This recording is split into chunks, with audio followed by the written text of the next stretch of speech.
நகை கடன் பெறுவதற்கான கட்டுப்பாடுகளை தளர்த்தியுள்ள ரிசர்வ் வங்கி நகை வாங்கியதற்கான ரசீது தேவையில்லை என்று அறிவித்துள்ளது. கூட்டுறவு வங்கிகளில் தங்க நகை கடன் பெறுவதற்கு பல்வேறு விதமான கட்டுப்பாடுகளை கொண்டுவர ரிசர்வ் வங்கி திட்டமிட்டிருந்தது. இது விவசாயிகள் உள்ளிட்ட பலரையும் பாதிக்கும் என்றும், எனவே விதிகளை தளர்த்த வேண்டும் என்றும் பலரும் கோரிக்கை வைத்திருந்தனர். விதிகளை தளர்த்த கோரி மத்திய நிதியமைச்சருக்கு முதலமைச்சர் மு க ஸ்டாலின் கடிதமும் எழுதியிருந்தார். இந்த நிலையில் தங்க நகை கடன் பெறுவதற்கான வரம்புகளை தளர்த்தி ரிசர்வ் வங்கி அறிவித்துள்ளது. தங்க நகைக்கான உடைமைக்கு கடன்தாரரின் சுய அறிவிப்பு மட்டுமே போதும் என்று தெரிவித்துள்ள ரிசர்வ் வங்கி நகை வாங்கியதற்கான ரசீது தேவையில்லை என்று குறிப்பிட்டுள்ளது. இந்த நிலையில் இந்த அறிவிப்பு தங்கள் கோரிக்கைக்கு கிடைத்த வெற்றி என நாடாளுமன்ற உறுப்பினர் சு வெங்கடேசன் தெரிவித்துள்ளார்.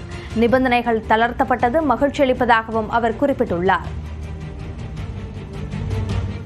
திமுக உறுப்பினர் சேர்க்கையில் புது வாக்காளர்களுக்கு முக்கியத்துவம் தரப்பட வேண்டும் என்று வலியுறுத்தியுள்ள முதலமைச்சர் மு க ஸ்டாலின் கடமைக்கு உறுப்பினர்களை சேர்க்க வேண்டாம் என்று அறிவுறுத்தியுள்ளார். தமிழ்நாட்டில் அடுத்த ஆண்டு சட்டப்பேரவைத் தேர்தல் நடைபெற உள்ள நிலையில் அதனை எதிர்கொள்ள ஆளுங்கட்சியான திமுக முன்கூட்டியே தயாராகி வருகிறது.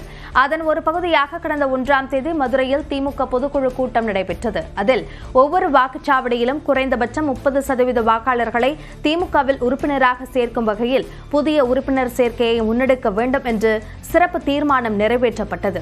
இந்த நிலையில் இன்று காலை திமுக மாவட்ட செயலாளர்கள், எம்பி, எம்எல்ஏக்கள், தொகுதி பார்வையாளர்களுடன் முதலமைச்சர் மு க ஸ்டாலின் காணொலி காட்சி வாயிலாக ஆலோசனை நடத்தினார். அப்போது ஒவ்வொரு பூத்திலும் 30 விழுக்காடு வாக்காளர்களை சேர்க்க வேண்டும் என்றும் அதில் இளம் வாக்காளர்களுக்கு முக்கியத்துவம் தரப்பட வேண்டும் என்றும் முதலமைச்சர் அறிவுறுத்தியுள்ளார். உறுப்பினர் சேர்க்கையின் போது வாக்காளர்கள் முன்வைக்கக்கூடிய குறைகளை கேட்டுக்கொண்டு அதற்கு பொறுமையுடன் பதிலளிக்க வேண்டும் என்று மு க ஸ்டாலின் குறிப்பிட்டுள்ளார். மேலும் திமுகவின் திட்டங்களை மக்களிடம் விளக்கி உறுப்பினர்களை சேர்க்க வேண்டும் என்றும் முதலமைச்சர் அறிவுறுத்தியுள்ளார். திமுக மாவட்ட செயலாளர்கள் கூட்டம் ஆக்கப்பூர்வமான ஆலோசனைகளுடன் நடந்தேறியதாக முதலமைச்சரும் திமுக தலைவருமான மு க ஸ்டாலின் தெரிவித்துள்ளார்.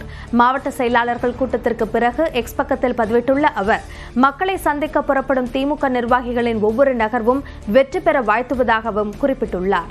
2026ஆம் ஆண்டுக்கான தேர்தல் பரப்புரையை தற்போதே தொடங்கும் விதமாக மக்களை சந்திக்க திமுக நிர்வாகிகள் புறப்பட உள்ளதாகவும் தனது பதிவில் முதலமைச்சர் குறிப்பிட்டுள்ளார். தமிழ்நாட்டில் ஜூன் 10ஆம் தேதி கடலூர், கள்ளக்குறிச்சி மற்றும் விழுப்புரம் மாவட்டங்களின் ஒரு சில இடங்களில் கனமழை பெய்ய வாய்ப்புள்ளதாக சென்னை வானிலை ஆய்வு மையம் தெரிவித்துள்ளது. தமிழ்நாட்டில் இன்றும் நாளையும் ஒரு சில இடங்களில் லேசானது முதல் மிதமான மழை பெய்யும் என்று கூறியுள்ள வானிலை ஆய்வு மையம், ஜூன் 9ஆம் தேதி இடி, மின்னல் மற்றும் பலத்த காற்றுடன் கூடிய மிதமான மழை பெய்யக்கூடும் என்று கணித்துள்ளது. ஜூன் 10ஆம் தேதி கடலூர், கள்ளக்குறிச்சி மற்றும் விழுப்புரம் மாவட்டங்களின் ஒரு சில இடங்களிலும் புதுவையிலும் கனமழை பெய்ய வாய்ப்பிருப்பதாகவும், 11ஆம் தேதி கடலூர், வேலூர், திருப்பத்தூர், திருவண்ணாமலை, ராணிப்பேட்டை, காஞ்சிபுரம், கள்ளக்குறிச்சி, விழுப்புரம் மாவட்டங்களில் கனமழை பெய்ய வாய்ப்புள்ளதாகவும் கணித்திருக்கிறது. 12ஆம் தேதி வேலூர், ராணிப்பேட்டை, திருவண்ணாமலை, செங்கல்பட்டு, காஞ்சிபுரம் மற்றும் நீலகிரி மாவட்டங்களின் ஒரு சில இடங்களில் கனமழை பெய்ய வாய்ப்பிருப்பதாகவும், 13ஆம் தேதி கோவை மாவட்ட மலைப்பகுதிகள் மற்றும் நீலகிரி மாவட்டங்களின் ஒரு சில இடங்களில் கனமழை பெய்ய வாய்ப்பிருப்பதாகவும் வானிலை மையம் தெரிவித்துள்ளது.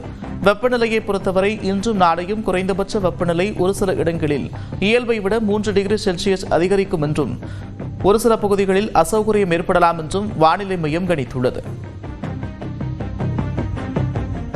பக்ரீத் மற்றும் வார விடுமுறை ஒட்டி சுற்றுலா தலங்களில் பொதுமக்களின் கூட்டம் அலைமோதியது.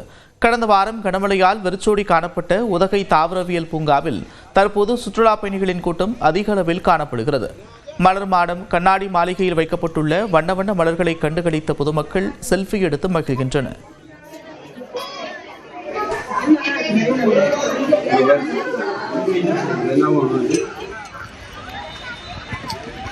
கிட்ஸோட வெக்கேஷனுக்காக கூட்டிகிட்டு வந்திருக்கோம். கிட்ஸ்க்கு லாஸ்ட் வீக்கே ஸ்கூல் திறந்துருச்சு. பட் ஸ்டில் இந்த வீக்கெண்ட் பிளான் பண்ணி வந்திருக்கோம்.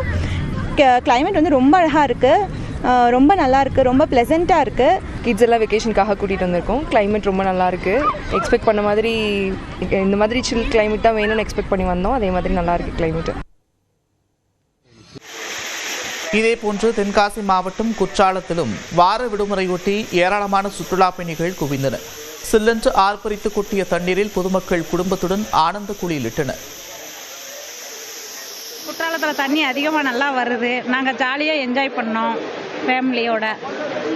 பக்ரீத்னால நல்ல கூட்டமாக இருக்கிறதுனால நல்லா என்ஜாய் பண்ணணும் ஃபேமிலியோட. திமுக உறுப்பினர் சேர்க்கையில் புது வாக்காளர்களுக்கு முக்கியத்துவம் தர வேண்டும் என்று வலியுறுத்தியுள்ள முதலமைச்சர் மு.க.ஸ்டாலின் கடமைக்கு உறுப்பினர்களை சேர்க்க வேண்டாம் என்றும் அறிவுறுத்தியிருக்கிறார். தமிழ்நாட்டில் அடுத்த ஆண்டு சட்டப்பேரவை தேர்தல் நடைபெற இருக்கும் நிலையில் அதனை எதிர்கொள்ள ஆளுங்கட்சியாக இருக்கும் திமுக முன்கூட்டியே தயாராகி வருகிறது. அதன் ஒரு பகுதியாக கடந்த 1ஆம் தேதி மதுரையில் திமுக பொதுக்குழு கூட்டம் நடைபெற்றது. இதில் ஒவ்வொரு வாக்குச்சாவடியிலும் குறைந்தபட்சம் 30% வாக்காளர்களை திமுகவில் உறுப்பினர்களாக சேர்க்கும் வகையில் புதிய உறுப்பினர் சேர்க்கை முன்னெடுக்க வேண்டும் என்று சிறப்பு தீர்மானம் நிறைவேற்றப்பட்டது. இந்நிலையில் இன்று காலை திமுக மாவட்ட செயலாளர்கள், எம்பி, எம்எல்ஏக்கள், தொகுதி பார்வையாளர்களுடன் முதலமைச்சர் மு.க.ஸ்டாலின் காணொலி காட்சி வாயிலாக ஆலோசனை நடத்தினார். அப்போது ஒவ்வொரு பூத்திலும் 30 விழுக்காடு வாக்காளர்களை சேர்க்க வேண்டும் என்றும் அதில் இளம் வாக்காளர்களுக்கு முக்கியத்துவம் தர வேண்டும் என்றும் முதலமைச்சர் அறிவுறுத்தியிருக்கிறார். உறுப்பினர் சேர்க்கையின் போது வாக்காளர்கள் முன்வைக்கக்கூடிய குறைகளை கேட்டுக்கொண்டு அதற்கு பொறுமையுடன் பதிலளிக்க வேண்டும் என்றும் மு.க.ஸ்டாலின் குறிப்பிட்டுள்ளார். மேலும் திமுகவின் திட்டங்களை மக்களிடம் விளக்கி உறுப்பினர்களை சேர்க்க வேண்டும் என்றும் முதலமைச்சர் அறிவுறுத்தியிருக்கிறார். திமுக மாவட்ட செயலாளர்கள் கூட்டம் ஆக்கப்பூர்வமான ஆலோசனையுடன் நடந்தேறியதாக முதலமைச்சரும் திமுக தலைவருமான மு.க.ஸ்டாலின் தெரிவித்துள்ளார். மாவட்ட செயலாளர்கள் கூட்டத்திற்கு பிறகு எக்ஸ் பக்கத்தில் பதிவிட்டுள்ள அவர், மக்களை சந்திக்க புறப்படும் திமுக நிர்வாகிகளின் ஒவ்வொரு நகர்வும் வெற்றி பெற வாழ்த்துவதாகவும் குறிப்பிட்டுள்ளார். 2026ஆம் ஆண்டிற்கான தேர்தல் பரப்புரையை தற்போதே தொடங்கும் விதமாக மக்களை சந்திக்க திமுக நிர்வாகிகள் புறப்பட இருப்பதாகவும் தனது பதிவில் முதலமைச்சர் மு.க.ஸ்டாலின் தெரிவித்திருக்கிறார். பரபரப்பான அரசியல் சூழலுக்கிடையே மத்திய உள்துறை அமைச்சர் அமித்ஷா மதுரைக்கு இன்று வருகை தர இருக்கும் நிலையில் அதற்கான முன்னேற்பாடுகளில் கட்சியினர் தீவிரமாக ஈடுபட்டு வருகின்றனர். சட்டமன்ற தேர்தலுக்கு சரியாக இன்னும் ஓராண்டே இருக்கும் நிலையில் பாஜகவில் தேர்தல் பணிகளை தீவிரப்படுத்துவதற்காக இன்று இரவு 9 மணிக்கு அமைச்சர் அமித்ஷா மதுரைக்கு வர இருக்கிறார். நாளை பாஜக உயர்மட்ட நிர்வாகிகளுடன் ஆலோசனை நடத்த இருக்கும் அவர் அதன் பிறகு கூட்டணி கட்சியினரை சந்திக்க இருப்பதாகவும் தகவல் வெளியாகியிருக்கிறது. நாளை மாலை 4 மணியளவில் மதுரை ஒத்தக்கடை பகுதியில் நடைபெறும் மாநில நிர்வாகிகள் உடனான சந்திப்பு கூட்டத்தில் பங்கேற்க இருக்கும் நிலையில் 15,000 நிர்வாகிகள் கலந்து கொள்வார்கள் என்றும், மதுரையில் கடந்த வாரம் திமுக பொதுக்குழு கூட்டம் நடத்தியிருந்த நிலையில் பாஜகவும் தற்போது கூட்டத்தை நடத்துவது கவனம் பெற்றிருக்கிறது. அதேபோல பாஜக மாநில தலைவராக நைனா நாகேந்திரன் பொறுப்பேற்ற பின்னர் முதல் முறையாக அமித்ஷா தமிழகம் வருவதால் இது பேசுபொருளாகியிருக்கிறது. தென் தமிழகத்தில் கடந்த நாடாளுமன்ற தேர்தலில் பாஜகவின் வாக்கு வங்கி சற்று உயர்ந்த நிலையில் அதனை மேலும் நீட்டிப்பதில் பாஜக கவனம் செலுத்தி வருவதாகவும் கூறப்படுகிறது. கூட்டணிக்கு பாஜக இதுவரை அழைப்பு விடுக்கவில்லை என்றும் பாமக நிறுவனர் ராமதாஸ் விளக்கம் அளித்திருக்கிறார். சென்னையில் செய்தியாளர்களிடம் பேசிய அவர் கூட்டணி குறித்து பேசி முடிவெடுக்கப்படும் என்றும் தெரிவித்திருக்கிறார்.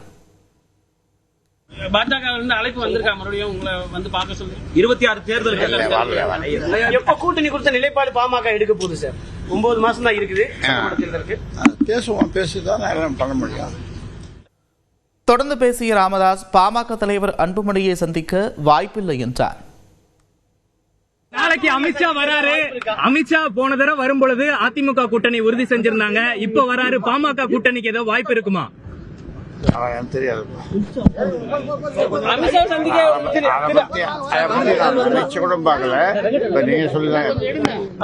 அன்புமணியை சந்திக்க வாய்ப்பு இருக்காங்க. சென்னைக்கு வந்திருக்கீங்க.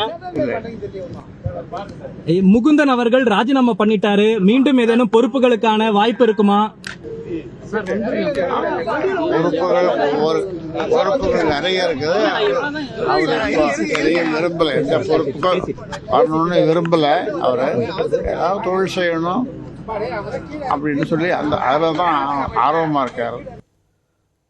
தொகுதி மறுசீரமைப்பு விவகாரத்தில் அதிமுக பொதுச் செயலாளர் எடப்பாடி பழனிசாமியின் பேச்சை மக்கள் நம்ப மாட்டார்கள் என்று திமுக தலைமை செய்தி தொடர்பாளர் டி.கே. இளங்கோவன் விமர்சித்திருக்கிறார்.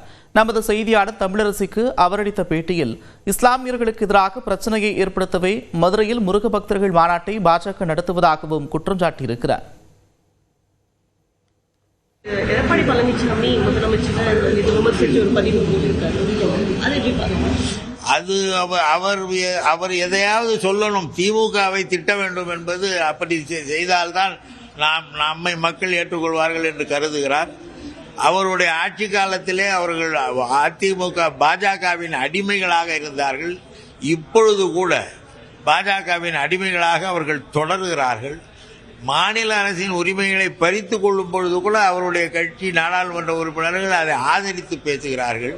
இப்படிப்பட்டவர்கள் பேச்சையெல்லாம் மக்கள் நம்ப மாட்டார்கள். மக்கள் எடப்பாடி பேசினாலே அவர் ஒரு அடிமையாகத்தான் பேசுகிறார் என்பது மக்களுக்கு, பாஜகவின் அடிமையாக பேசுகிறார் என்பது மக்களுக்கு நன்றாக தெரியும். அதே போல மதுரையில் நடக்கக்கூடிய இந்த முருகன் மாநாடு எப்படி பாக்குறீங்க? அதுக்கு நிறைய விமர்சனங்களும் எழுந்திருக்கு. உங்களுடைய பதில்? முருகன் தமிழ் கடவுள்.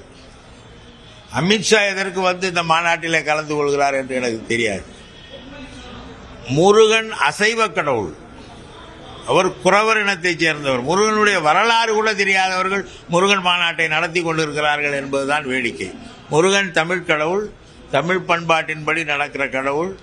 அந்த வகையில் இவர்கள் ஏதாவது ஒரு இஸ்லாமியர்களுக்கு எதிராக ஒரு பிரச்சனையை கிளப்ப வேண்டும் என்பதற்காக இந்த முருகன் மாநாட்டை அவர்கள் நடத்துகிறார்கள். அங்கே உள்ள மக்களே நாங்கள் ஒற்றுமையாக இருக்கிறோம், நீங்கள் குறுக்கிடாதீர்கள் என்று சொன்ன பிறகும் கூட இவர்கள் அதை செய்கிறார்கள் என்றால் அதற்குடைய பலனை அவர்கள் அனுபவிப்பார்கள். பெங்களூரு கூட்ட நெரிசலில்